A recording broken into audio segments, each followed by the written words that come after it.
أعوذ بالله من الشيطان الرجيم بسم الله الرحمن الرحيم وخلق الله السماوات والأرض بالحق ولتجزى كل نفس بما كسبت وهم لا يظلمون صدق الله العظيم সম্মানিত মুআজ্জাজ হাজিরিন, আল্লাহ রাব্বুল আলামিন সূরাতুল জাসিয়া 22 নম্বর আয়াতে কারিমার ভিতরে জানিয়ে দিয়েছেন ওয়া খালাকাল্লাহুস সামাওয়াতি ওয়াল আরদি বিল হক। রব্বুল আলামিন বলেন, আর আল্লাহ আসমান সমূহ ও জমিনকে যথাযথভাবে সৃষ্টি করেছেন। ওয়ালিতুজজা কুল্লু নাফসিম বিমা কাসাবাত, এবং যাতে প্রত্যেক ব্যক্তি সে যা উপার্জন করেছে তদানুযায়ী প্রতিদান প্রাপ্ত হয়। বিমা কাসাবাত ওয়া হুম লা ইউজলামুন, আর তারা সামান্যতম জুলুমের শিকার না হয়। এই জন্যে আল্লাহ রাব্বুল আলামিন আসমান ও জমিনকে সৃষ্টি করেছে। আসমান ও জমিন সৃষ্টি করার পরে আল্লাহ রাব্বুল ইজ্জাত ওয়াল জালাল মানুষকে সৃষ্টি করলেন। মানুষকে সৃষ্টি করলো এবং আবার এই মানুষকে সৃষ্টি করার পরে বিভিন্ন রকম বিধিবিধান রব্বুল আলামিন জারি করে দিলেন। সেই অনুযায়ী তারা আয় রোজগার করবেন এবং তাদের সেই অনুযায়ী হিসাব নিকাশ করা হবে। যেইভাবে দুনিয়াতে তারা আয় রোজগার করবে, হিসাব নিকাশ করবে, সেই দিন আল্লাহ রব্বুল আলামিন কাল কিয়ামতের দিনে এই দুনিয়ার হিসাবকে রব্বুল আলামিন কাল কিয়ামতের দিনে হিসাব নেবেন বান্দার কাছ থেকে। বিন্দু পরিমাণও কোনো জুলুম করা হবে না। জুলুম না করার কারণ কি? আল্লাহ রব্বুল আলামিন, আমরা তো দুনিয়াতে দেখি কোনো নেতা যদি নেতা হয় তাহলে কোনো একটি ভুল পালে এমন অপমান করে, কি বলেন ঠিক না ঠিক? বিভিন্ন রকম অপমান করে, বিভিন্ন রকম টর্চারিং করে, বিভিন্ন রকম মায়ের দেয়, বিভিন্ন রকম শাস্তি হয়। কিন্তু আল্লাহ রাব্বুল আলামিন, আমরা দুনিয়াতে আসলাম, এত পরিমাণ অপমান, এত পরিমাণ বিভিন্ন রকম অশ্লীল বেহায়াপনা কাজ করতেছি, তারপরেও কেন আপনার রব আমাকে পাকড়াও করবেন না? কেন আপনাকে জুলুম করবেন না? পৃথিবীতে মানুষ অনেক ব্যবধান। একজন মানুষ সহিভাবে কোরআন তেলাওয়াত করতে পারে না, একজন মানুষ সহিভাবে হাদিস পড়তে পারে না, অপরদিকে একজন মানুষ কোনো কিছুই পারে না, সারা জীবন চেষ্টা করেও কিন্তু আলিফ বাতা তার মাথার ভিতরে ঢোকে না, পড়তে পারে না। কি বলেন, এমন মানুষ আছে না? নাই, আছে। আর এই কারণে আল্লাহ রাব্বুল আলামিন বলেন, যাদের জ্ঞান যেমন আমি আল্লাহ রাব্বুল আলামিন তাদের কাছ থেকে বিচারও নেব তেমন। আপনার জ্ঞান বেশি, আপনাকে হিসাব দেওয়া লাগবে বেশি। আপনার জ্ঞান কম, আপনার হিসাব কম। কোনো মানুষের প্রতি রব্বুল আলামিন জুলুম করবেন না। যার জ্ঞান নাই তার হিসাব নাই, শরীয়তে তার কোনো বিচার করার নিয়ম নাই। একজন পাগল মেন্টালি সমস্যা, সে ভালো বোঝে না মন্দও বোঝে না, যা ইচ্ছা তাই করে ফেলায়। আপনি যদি তার কাছ থেকে হিসাব নেন, ভালো হবে? হবে না। তাই আল্লাহ রাব্বুল আলামিন যাদের জ্ঞান নাই যাদের কাছ থেকে হিসাব নেবেন না, যাদের জ্ঞান আছে তাদের কাছ থেকে হিসাব নেবেন। কাজেই আমরা বলতে পারি যে এই জ্ঞান আমাদের বন্ধু, আবার এই জ্ঞানই আমাদের শত্রু। কেমন করে? সেই জ্ঞান দিয়ে জ্ঞানকে যদি আমরা বন্ধুদের রূপান্তরিত করতে পারি তাহলে আমাদের বন্ধু হবে। আর যদি এই জ্ঞান আমরা শত্রুতে রূপান্তরিত করি তাহলে এই জ্ঞান আমাদের শত্রুরা হবে।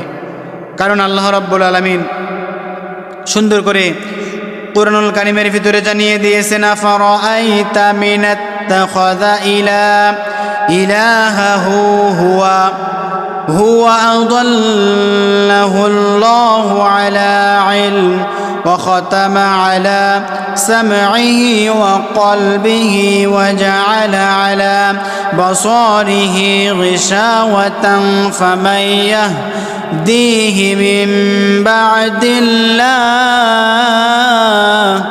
আফালা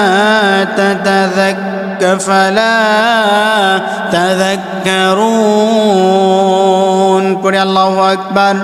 রব্বুল আলামিন সুন্দর করে জানিয়ে দিয়েছেন, তবে কি তুমি লক্ষ্য করেছ যে তার প্রবৃত্তিকে আপন ইলাহ বানিয়ে নিয়েছে?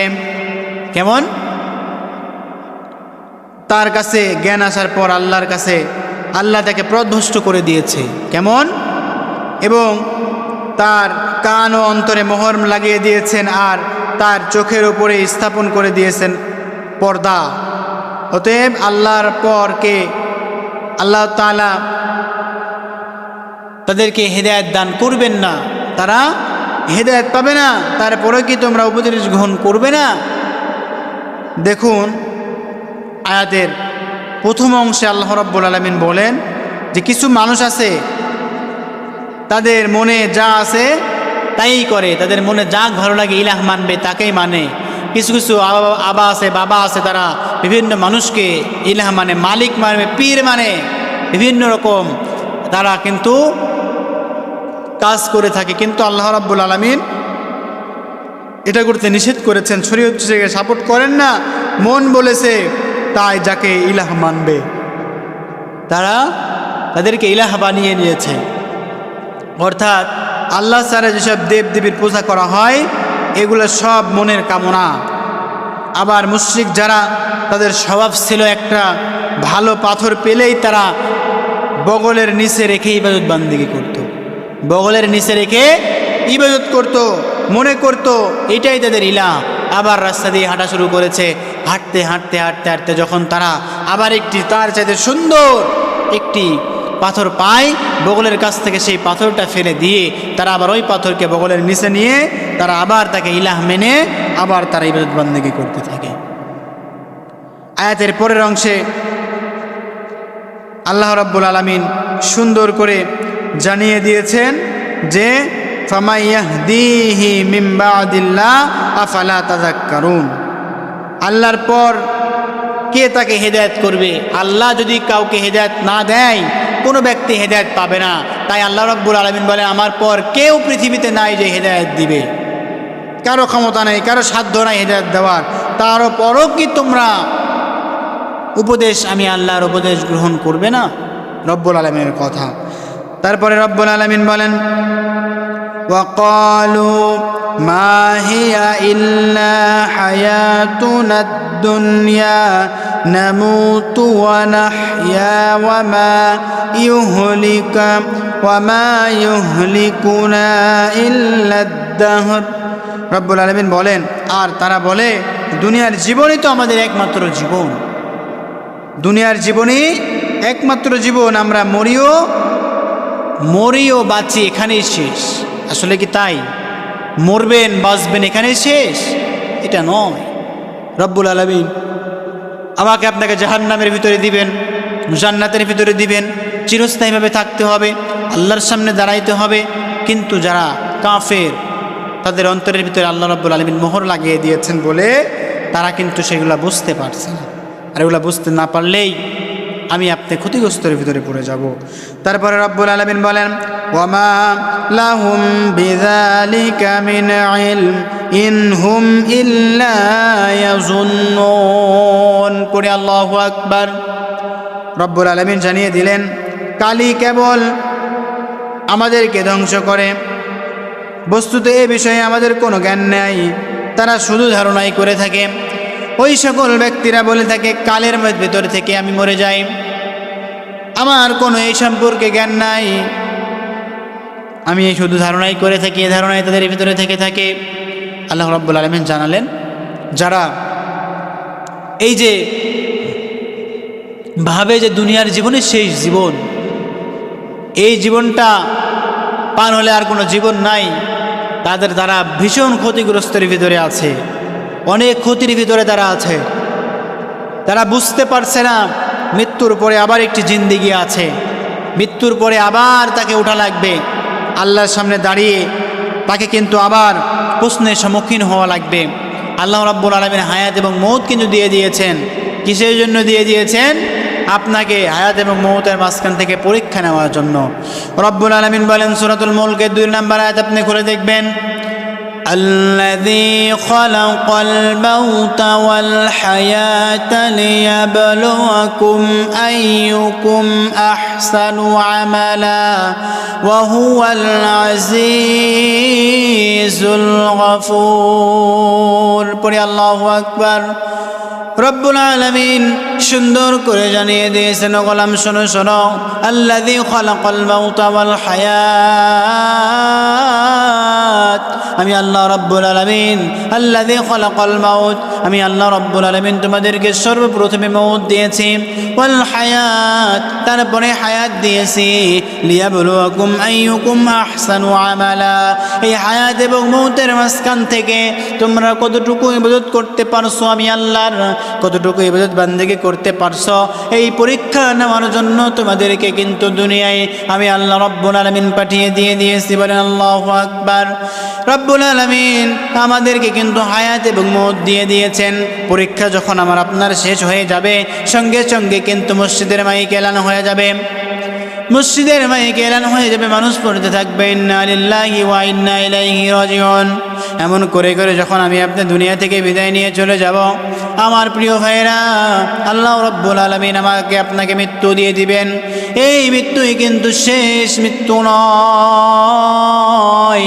আল্লাহ রব্বুল আলামিন কবরে যাওয়ার সঙ্গে সঙ্গে আমার আপনার রূহের ভিতরে, আবার আপনার শরীরের ভিতরে আবার কিন্তু হয়ে দেওয়া হবে, এই জীবনই হয়ে যাবে চিরস্থায়ী জীবন। বলেন আল্লাহু আকবার। তাহলে আমি আপনি ক্ষণস্থায়ী জীবন এসে মনে করি যে এটাই শেষ জীবন, ভুল ধারণার ভিতরে আছেন। আর আপনি ভুলের ভিতরে থাকতে চাই না, আমরা সঠিকের পথে আসতে চাই। দেখেন, আমরা মানুষ মনে করি আমরা মরে গেলেই শেষ হয়ে যাব, মরে গেলেই শেষ হয়ে যাব, এটা নয়। মানুষ চির অমর নয়। মানুষের জীবন এর যে পর্বগুলো আছে সেগুলো হলো, মানুষের প্রথম পর্ব হলো আমরা মৃত ছিলাম, তারপরে আমরা বারজাখে গিয়ে গেলাম। আল্লাহ রাব্বুল আলামিন আমাকে আপনাকে বারজাখে নিয়ে গেল, বারজাখ থেকে আমাকে আপনাকে জন্ম দেওয়া হলো, আমি আপনি জীবিত হলাম। এবার জন্ম দেওয়ার পরে আমরা এই যে জন্ম থেকে আমরা জীবন লাভ করেছি, দুনিয়াতে চলাচল করতেছি, এই জীবন শেষ হয়ে যাবে, আমাদের মৃত্যু হয়ে যাবে। আবার হঠাৎ মৃত্যুর পরে আমাকে আপনাকে আবার বারজাখে নিয়ে যাওয়া হবে, বারজাখের পর আবার আমাদের জন্ম করে দেওয়া হবে, আমাকে আপনাকে আবার জন্ম দেওয়া হবে, রূহ দিয়ে দেওয়া হবে। আর এই দ্বিতীয়বার যখন জীবন লাভ করব, এটাই হবে শ্রেষ্ঠ জীবন, শেষ জীবন। আর জীবন আমার আপনার আসবে না। রব্বুল আলামিন বলেন, যেখানেই যাও না কেন, খালিদিনা ফিহা, সেখানেই তুমি চিরস্থায়ীভাবে থাকবে, কোথাও বের হওয়ার মতো ক্ষমতা তোমার থাকবে না, অনন্তকালের জন্য তুমি সেই জাহান্নামের ভিতরে থাকবে। কিন্তু এই দুইটার মধ্যে একটু ব্যবধান আছে। কেমন ব্যবধান? আল্লাহ রাব্বুল আলামিন জাহান্নামীদের ব্যাপারে বলেন, খালিদিনা ফিহা মা দামা السماوات والأرض إلا ما شاء ربك إن ربك فعال لما يريد। রব্বুল আলামিন বলেন, সেখানে তারা স্থায়ীভাবে থাকবে। যারা জাহান্নামে হয়ে যাবে তারা কিন্তু সেই জায়গায় স্থায়ীভাবে থাকবে যতদিন পর্যন্ত আসমান ও জমিন থাকবে। অবশ্য তোমার রব যা চান, নিশ্চয়ই তোমার রব তাই করে, তা তিনি ইচ্ছা করেন। রব্বুল আলামিন যদি চান সেটাই কিন্তু হয়ে যায়। রব্বুল আলামিন যদি চায় তাকে বের করে দিবে জাহান্নাম থেকে, সে বের হয়ে যাবে। আর যদি সে মনে করে তাকে জাহান্নামের ভিতরে জ্বলাবো আর পোড়াবো, তাহলে সে জাহান্নামের ভিতরে জ্বলবে আর পুড়বে। এবার আসুন মুমিনদের ব্যাপারে আল্লাহ রাব্বুল আলামিন সুন্দর করে জানিয়ে দিয়েছেন, ওয়া আম্মাল্লাযীনা সুইদু ফাফিল জান্নাতি খালিদিনা ফিহা মা দামাতিস সামাওয়াতু ওয়াল আরদু ইল্লা মা শাআ রাব্বুকা আতাআন গায়রা মুজজুজ। বলি আল্লাহু আকবার। রব্বুল আলামিন সুন্দর করে জানিয়ে দিয়েছেন, ও গোলাম তোমরা শুনে নাও, তোমরা জেনে নাও, আমি আল্লাহ রব্বুল আলামিন যারা ভাগ্যবান হয়ে যাবে তাদের জন্য আমি আল্লাহ রব্বুল আলামিন জান্নাত দিয়ে তাদেরকে কিন্তু ধন্য করে দিব। আল্লাহ রব্বুল আলামিন তারপরে জানিয়ে দিলেন, সেখানে তারা খালিদিনা ফিহা, সেখানে তারা কিন্তু চিরস্থায়ীভাবে থাকবে, সেখান থেকে তারা কিন্তু বেরোতে চাইবে না। রব্বুল আলামিন তারপরে জানিয়ে দিলেন, স্থায়ী যতদিন থাকবে, আসমান ও জমিন যতদিন থাকবে, ততদিন কিন্তু তারা ওই জান্নাতের ভিতরে থাকবে। অবশ্য তোমার রব যা চান অব্যাহত প্রতিদান স্বরূপ তিনি দিয়ে দেন। রব্বুল আলামিন যেটা চাই সেটাই তিনি করে দেয়। তিনি যদি চাই জাহান্নামে তাকে রাখবে, জাহান্নাম রেখে দেবে। যারা জাহান্নামে বেরোতে চাইবে তাদেরকে বের করতে দেওয়া হবে না, যারা জান্নাতে যাবে তাদেরকে জান্নাতে রেখে দেবে। যারা তাহলে ভেবে দেখেন এই পরকাল জীবনটা কত বড় একটা জীবন। জীবন এখানে শেষ নয়, ওই জীবনে চিরস্থায়ী জীবন। এখানে তো অস্থায়ী জীবনে আমি আপনি দুনিয়াতে আছি, যখন চিরস্থায়ী দুনিয়ার ভিতরে যাব কোনো কথা চলবে না, আল্লাহর হুকুম ছাড়া কিছু চলবে না। এখন মানতে পারছেন না আল্লাহর কথা, কিন্তু সেই দিন আপনি ঠিকই রবের কথা মানবেন, মেনে কোনো কাজ হবে না, জাহান্নামের আগুনে আপনাকে পোড়া লাগবে। যারা পরকাল বিশ্বাস করে না তাদের জন্য হলো জাহান্নাম, তারাই হলো জাহান্নাম ব্যক্তি। কারণ যারা পরকাল বিশ্বাস করে তারা কখনো এই দুনিয়া নিয়ে ভাবা চিন্তা করতে পারে না। যারা পরকাল নিয়ে চিন্তা ভাবনা করে তারা কিন্তু পরকাল নিয়ে চিন্তা ভাবনা করা ব্যক্তি কখনো কিন্তু তারা এই দুনিয়াকে নিয়ে প্রাধান্য দিবে না, দুনিয়ার দেখানো পথ অনুকরণও কিন্তু তারা করবে না। সম্মানিত তাওহীদি জনতা, আল্লাহ রাব্বুল আলামিন এই আসমান ও জমিন কেন সৃষ্টি করলেন বুঝতে পারলাম। জান্নাত জাহান্নাম যতদিন থাকবে, যতদিন এই পৃথিবী থাকবে, জান্নাত জাহান্নাম থাকবে। পৃথিবী থাকা অবস্থায় কোনো মানুষ কোথাও যেতে পারবে না। এই পৃথিবী থাকা পর্যন্ত তারা জাহান্নামের ভিতরে থাকবে। আসমান যতদিন থাকবে, জমিন যতদিন থাকবে, ততদিন পর্যন্ত কিন্তু তারা জাহান্নামের ভিতরে জ্বলতে থাকবে। সম্মানিত তাওহীদ জনতা, আল্লাহ রাব্বুল আলামিন আমাকে আপনাকে জাহান্নামী ব্যক্তি হিসেবে কবুল না করে আমাকে আপনাকে জান্নাতি মেহমান হিসেবে কবুল করুন। সকলে বলুন আল্লাহুম্মা আমিন।